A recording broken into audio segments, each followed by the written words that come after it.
ரஜினிகாந்த் நடிப்பில் உருவாகி வரும் கூலி படத்தில் வில்லனாக நடித்திருக்கும் நாகார்ஜுனா வாங்கிய சம்பளம் குறித்து சுவாரஸ்ய தகவல்கள் வெளியாகியிருக்கிறது.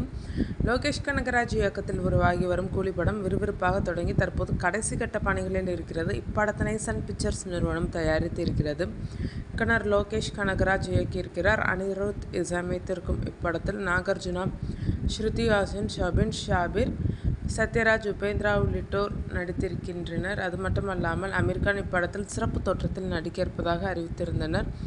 ஜெயிலர் படத்தின் வெற்றிக்கு பின்னர் தற்போது ரஜினிகாந்த் படங்களில் மற்ற பிரபலங்களை கேமியோ ரோலில் களமிறக்குவது வாடிக்கையாக வைத்திருக்கின்றனர். அந்த வகையில் தற்போது கூலி படத்தின் வில்லனாக இன்னொரு ஸ்டார் பிரபலமான நாகார்ஜுனாவை இறக்கியிருப்பதே ஆச்சரியமாக பார்க்கப்பட்டது. இப்படத்தில் இதுவரை அமைதி மற்றும் காதல் காட்சிகளில் நடித்த நாகார்ஜுனா தற்போது கொடூரமான வில்லன் சைமனாக இப்படத்தில் நடித்திருப்பதாக லோகேஷ் தொடர்ந்து பலரும் ட்ரெய்லர் விழாவில் தெரிவித்திருக்கின்றனர். இதனால் அவர் கேரக்டரின் மீது பெரிய ஆர்வம் ஏற்பட்டுள்ளது. இந்நிலையில் இப்படத்தில் நடிக்க நாகார்ஜுனாவுக்கு சம்பளமாக 24 கோடி வரை சன் பிக்சர்ஸ் நிறுவனம் கொடுத்திருப்பதாக தகவல்கள் வெளியாகி இருக்கிறது. இது லோகேஷ் கனகராஜ் சம்பளத்தை விட குறைவு என்றும் கூறப்படுகிறது.